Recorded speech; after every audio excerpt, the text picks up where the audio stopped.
32절까지 내용입니다. 제가 내용을 읽어보겠습니다. 또 간음하지 말라 하였다는 것을 너희가 들었으나 나는 너희에게 이르노니 음욕을 품고 여자를 보는 자마다 마음에 이미 간음하였느니라. 만일 내 오른눈이 너로 실족하게 하거든 빼어내버리라. 내 백체 중 하나가 없어지고 온몸이 지옥에 던져지지 않는 것이 유익하며, 또한 만일 내 오른손이 너로 실족하게 하거든 찍어내버리라. 내 백체 중 하나가 없어지고 온몸이 지옥에 던져지지 않는 것이 유익하니라. 또 일렀을 누구든지 아내를 버리려거든 이혼 증서를 줄 것이라 하였으나 나는 너에게 이르노니 누구든지 음행한 이유 없이 아내를 버리면 이는 그로 간음하게 함이요, 또 누구든지 버림받은 여자에게 장가드는 자도 간음함이니라. 아멘.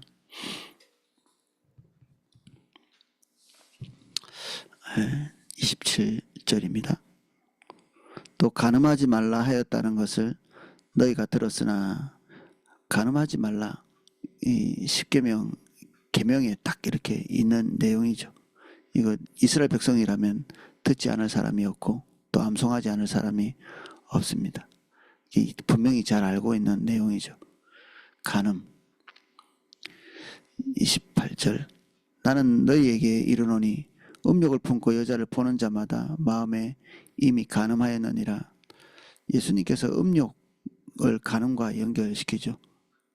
이렇게 음욕을 가지는 마음, 이게 이제 우리가 여성을 볼 때, 이건 남성에게 하는 말이죠. 모든 음란의 책임은 남자에게 있거든요. 이렇게 남자들은 화를 낼 수도 있는데,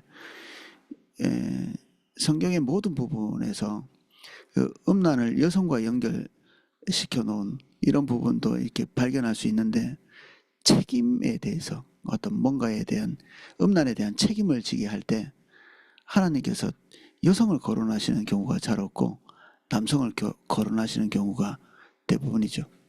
그건 그 선지자의 말을 들으면 남성들이 하나님께서 이렇게 정하신 룰, 성적인 룰을 벗어나고 나서 그 심판으로 여성이 가지고 있는 그 성적인 윤리, 이것도 하나님께서 선을 넘게 만들겠다. 하나님께서 지키고 계시다는 얘기죠. 여성이 성적인 윤리를 벗어나지 않을 수 있도록 제한을 두셨는데, 하나님께서 남자들이 그 제한을 넘어서면서 여성이 가지고 있었던 기초적인 제한도 없애겠다는 얘기죠. 그래서 근본적으로 모든 그 음란과 그리고 이런 간음 관련된 책임의 근원이 여자에게 있지 않고 남자에게 있는, 이제 좀 더 깊이 들어가면 모든 죄의 책임이 남자에게 있습니다. 한 가정의 죄악의 책임은 가장에게 있거든요. 이게 아담을 부르신 그 부르심의 목적이 하나님의 형상을 드러내고, 그리고 세상을 통치하고, 그리고 그에게 주신 아내를 통치하고 가족들을 통치하고, 이게 남편에게 주신 이 소명이기 때문에 범죄는 분명히 하와가 했을 텐데 하나님께서 제일 먼저 부르신 것은 아담이었거든요. 아담. 어깨가 무겁죠. 그 무거운 일입니다, 이게. 근데 영광입니다, 이게 또. 영광과 무겁다는 말은 같은 어원을 가지고 있습니다. 뭔가 중책을 진다. 그러면 하나님의 은혜죠. 이게 영광스러운 것이고, 하나님도 영광을 가지고 계시거든요. 그 영광을 인간에게 주신 건데, 이 영광은 무거운 책임감, 스트레스, 이런 것들을 동반하죠. 그래서 그것을 벗어버리는 것은 영광을 벗어버리는 일입니다. 귀찮아, 힘들어, 이런 것들을 치기 싫어가지고 하나님께서 가게 하신 길을 회피한다면 그에게는 영광도 없는 거죠. 주님이 우리를 부르시는 건 영광스러운 일이고 동시에 무거운 일입니다. 학군당 간사를 이렇게 한다. 영광스러운 일이면서도 또 무거운 일이 되는 것입니다. 하나님께서 이 음욕을 품는 이 주도적인 사람, 그 사람을 여성으로 보지 않고 남성으로 보는, 그리고 또 이 시대가 여성이 뭔가를 이렇게 결정할 수 있는 사회가 아니었죠.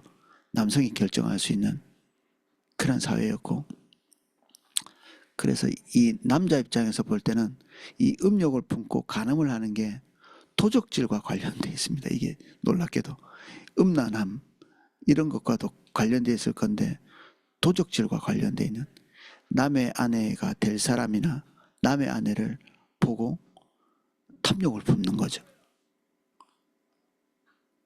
그래서 그것을 범하는, 그래서 남의 남편의 소유인데 자기가 그것을 범하는 이런 개념도 여기에는 포함되어 있거든요. 당연히 음란도 여기에 포함되어 있죠. 근데 두 가지가 다 동시에 걸려 있는 것입니다. 남의 소유물을 건드리는 것과 그리고 남의 영역을 침범하는 것, 이것까지 이렇게 걸려 있는.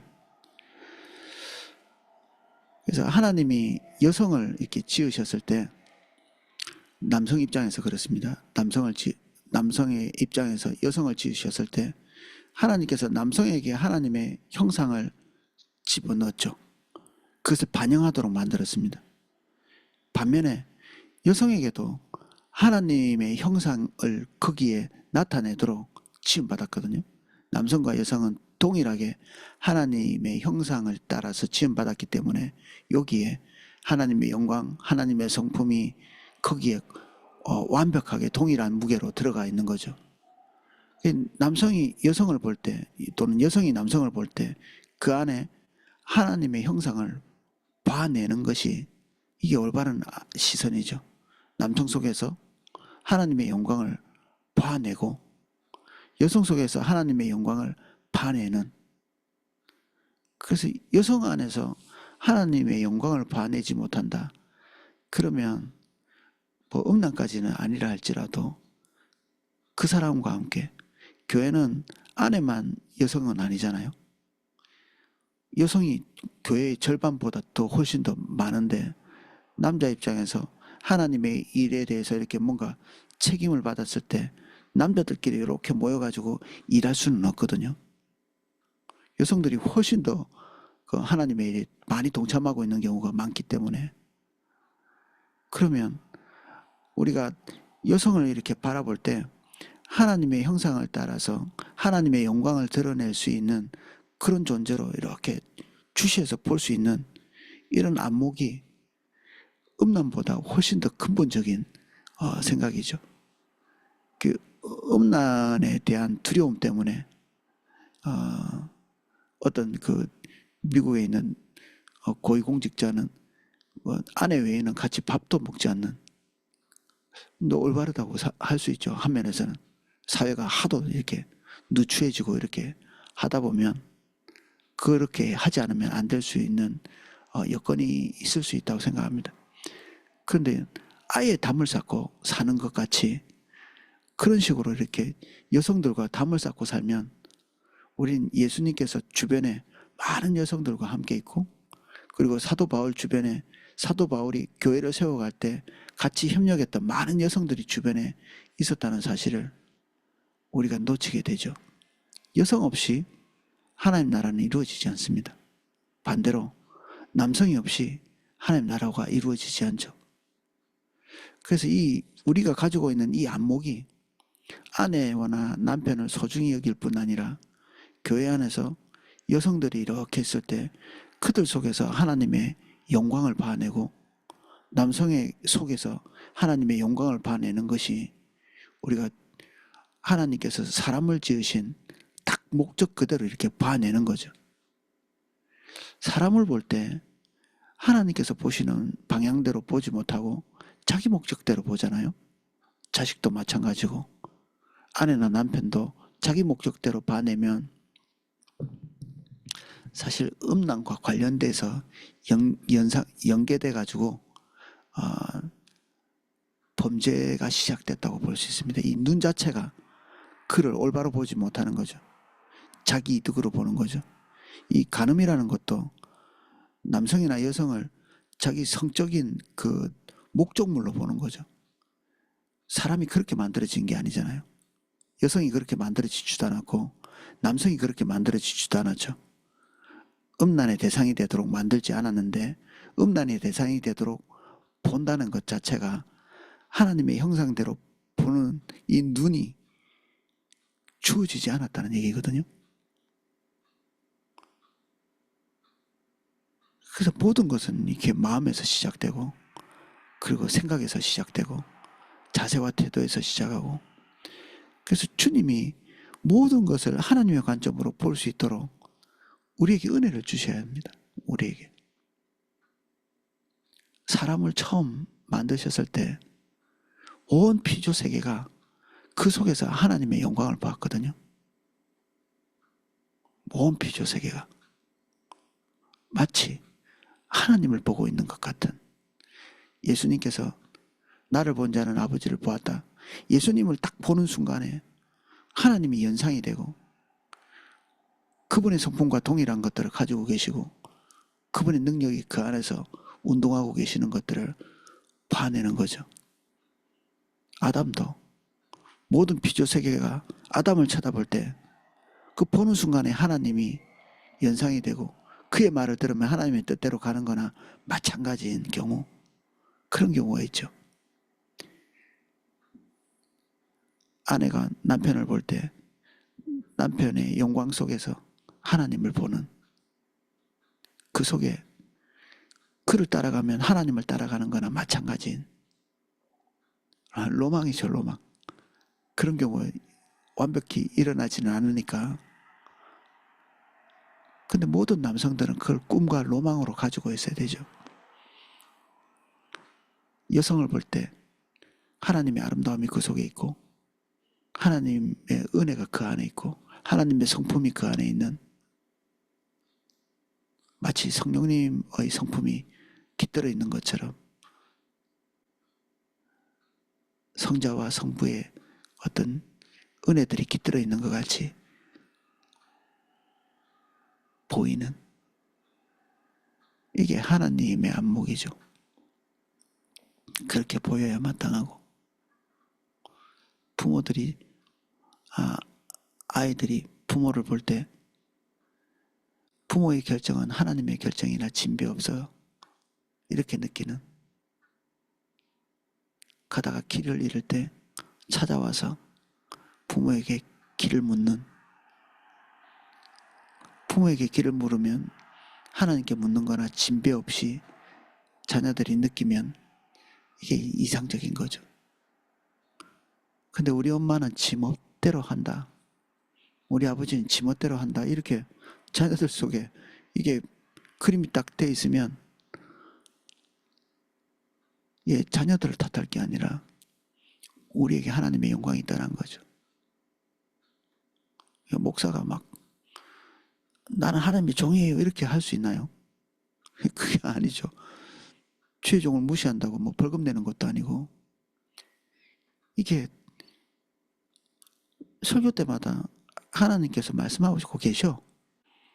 이런 인지가 이렇게 딱 보일 때 자기 역할을 잘 하고 있는 거죠. 지 생각을 얘기하고 있네. 이렇게 느껴진다면 둘 중에 하나의 문제가 있는 것입니다.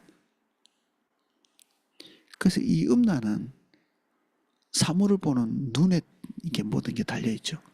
우리 영적 안목, 우리가 대상을 어떻게 보고 있는가. 목사가 성도를 사역의 도구로 보게 되면 음란이나 마찬가지인 안목이 틀려보는 거죠. 성도를 이렇게 볼 때 내 물건을 팔아준다든지 우리 봄이 나쁜 건 아닌데 친구가 봄에서 다니면 그 사람하고 관계를 끊는다 하잖아요. 전부 다. 전화 올 때 그 친분을 이용해서 나를 보험 들어줄 사람으로 볼 거니까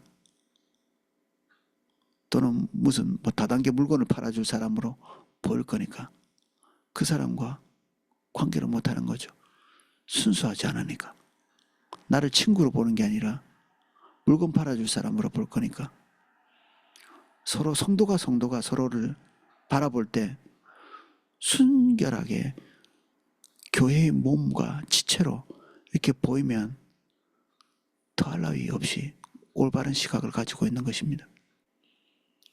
그래서 남성이 여성을 볼 때 자매와 같이 보라고 얘기했잖아요. 또는 어머니와 같이 보라고 얘기하고, 나이 많은 여성은 자기 친족의 어떤 여성을 보는 것 같이, 그게 올바른 최선의 관점이죠. 이 사도들이 그렇게 얘기를 했으니까. 그래서 그런 소중하고 아끼는 마음으로 교회 안에 있는 여성들을 이렇게 바라보고, 그리고 협력해 나가는 거죠. 담을 쌓는 게 아니라. 하나님께서 예수님께서 그 주변에 있는 여성들에게 담을 쌓거나 쭈뼛쭈뼛하는 모습을 우리가 상상할 수 없잖아요.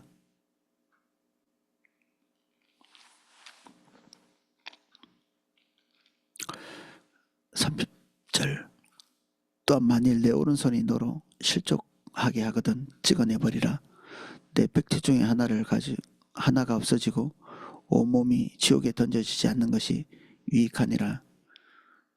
이래서 뭐 오른손 자른 사람도 있고, 그리고 눈을 뽑아낸 사람도 있고, 그리고 스스로 고자가 된 사람들도, 오리겐 같은 사람은 실제로 그렇게 했다고 하고, 그리고 저도 한때는 이거 눈을 뽑아야 되는지 깊이 고민한 적이, 굉장히 오랫동안 그런 고민한 적이 있는, 결국 몸의 신체의 일부분을 잘라냈다고 근본적으로 해결이 되지는 않죠. 사실은 죽어야 해결되는, 만약에 신체의 어떤 부분을 잘라내야 해결이 되는 것 같으면 뭐 머리를 잘라내죠. 머리에서 다 이렇게 음란을 생각하고 하니까. 근데 이게 방치될 수 없다는 얘기를 하는 겁니다. 이게 있고는 그냥 하나님 나라를 쫓아가는 것은 그냥 단념해야 되는 거죠. 절대로 방치될 수 없는, 어떻게든 처리를 하고 어떻게든 해결을 봐야 되는 것이지, 하루 이틀 3일 방치해서는 하나님의 인도를 따라 갈 수 없다는 얘기를 하는 겁니다. 반드시 해결해라. 어떻게든지.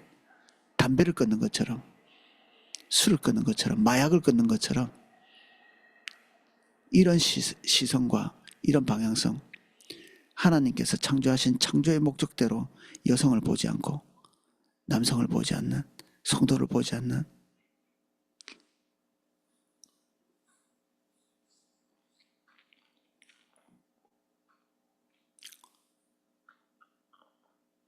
그래서 이 관점을 놓치면 지옥불에 던져지게 된다.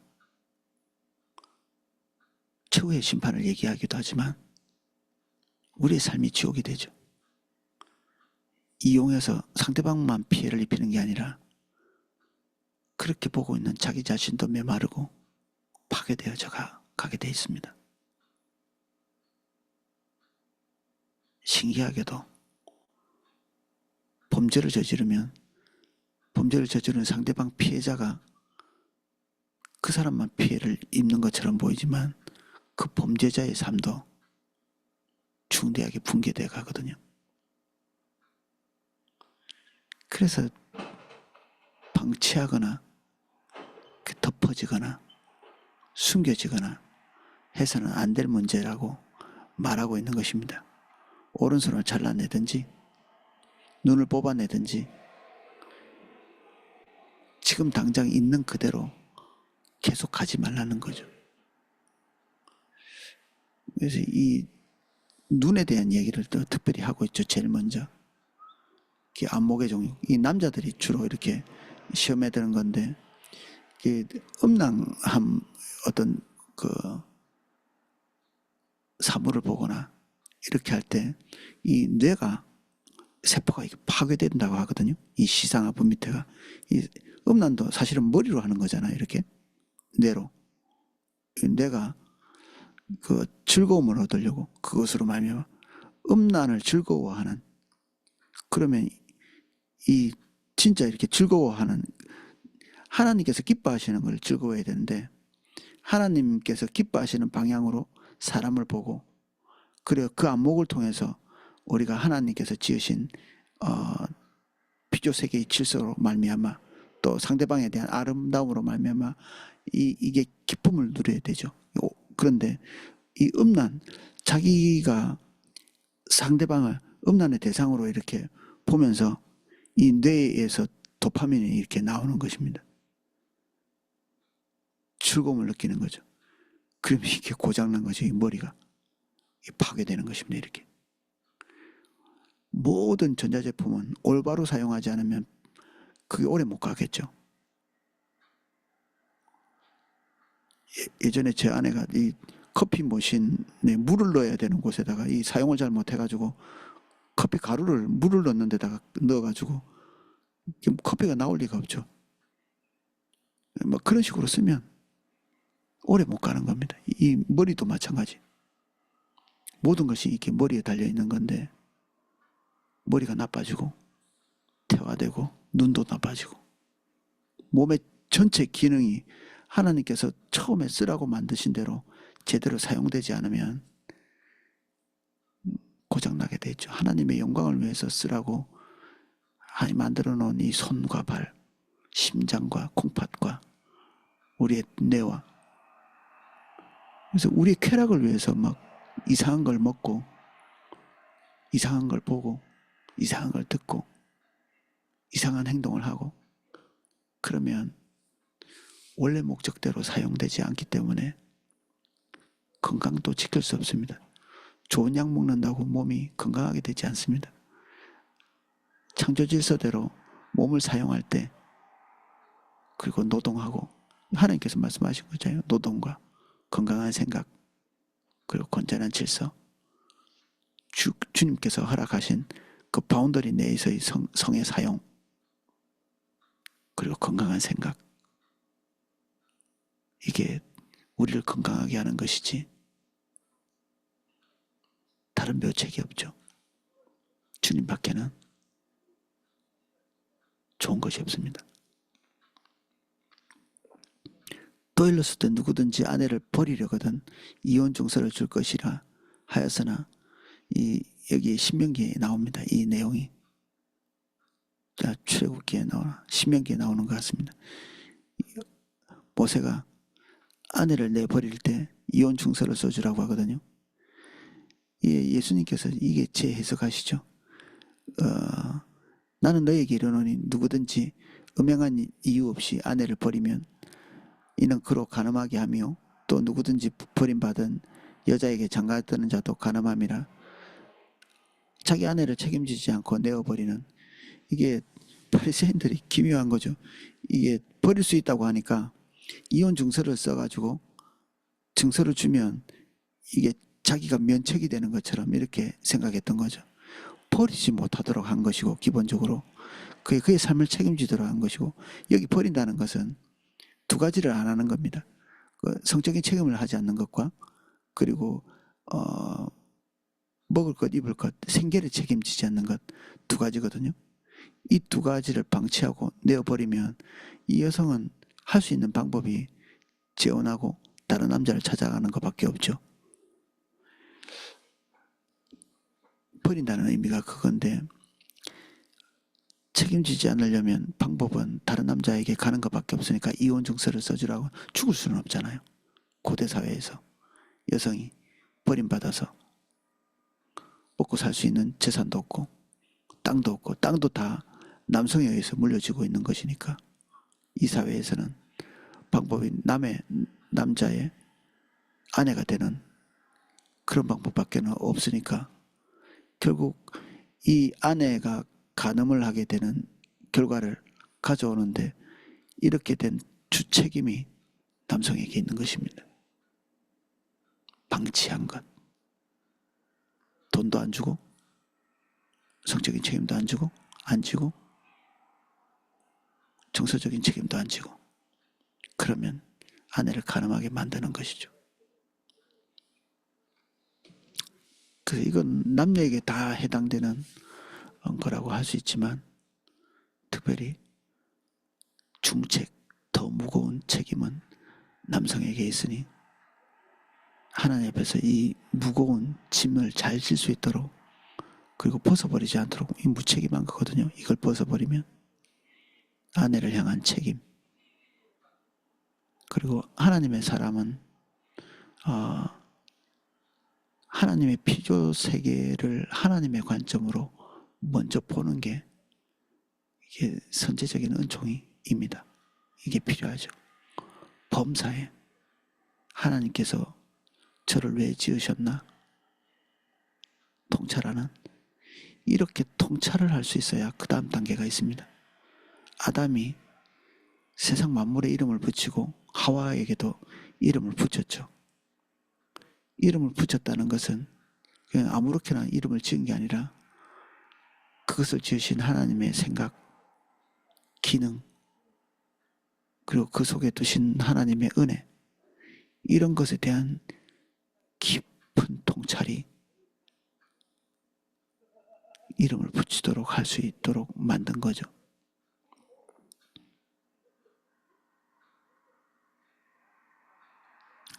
그런 통찰력이 필요합니다. 우리가 하나님의 영광을 위해서 산다고 얘기하는 존재가 됐다면, 하나님의 형상대로 지음받은 존재가 됐다고 이렇게 얘기한다면 범사의 모든 것을 하나님의 관점으로 보게 되는 시력이 필요하죠. 오늘은 여기까지 살펴보겠습니다.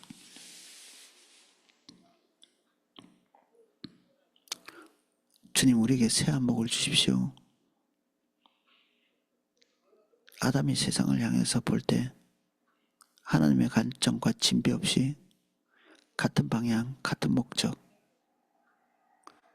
하나님 뜻이 온전히 이루어지도록 세상을 통치할 수 있었던 것 같이 오늘 우리가 그렇게 되기를 원합니다.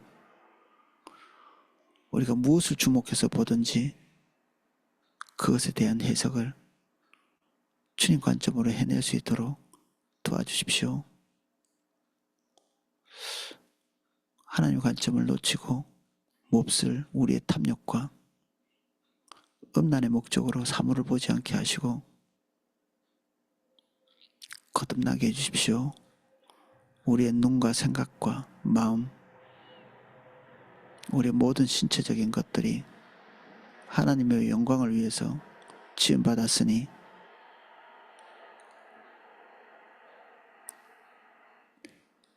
그 안에서 우리가 즐거워하게 하시고 기뻐하게 하시고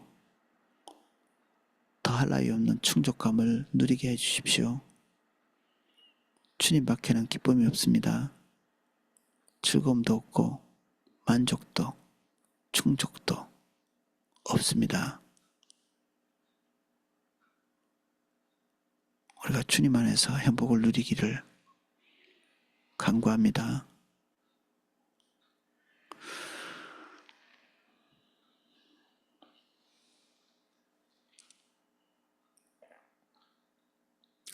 주님, 크리스마스가 다가오고 있습니다. 우리 성탄을 다시 준비하고 주님께서 우리의 죄를 위해서 이 땅에 오셔서 우리를 회복하시고 다시 아담같이 하나님을 대변하는 존재로 만드시기 위해서 이 땅에 강림하셨습니다. 하나님, 이 날을 즐거워하게 하시고 기뻐하게 하시고 우리뿐 아니라 예수님을 모르는 모든 자들도 함께 이 날을 즐거워하고 기뻐하고 축제의 시간으로 보낼 수 있도록 이것을 준비하고 있는 모든 청년들 예수님 이름 축복합니다. 우리가 다 동참하여서 이 기쁨 안에 낙을 누리게 해주십시오. 예수님 이름으로 기도합니다. 아멘.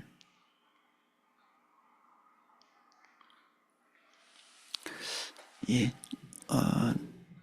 각자 기도하실 수 있도록 제가 음악을 방송해 드리겠습니다.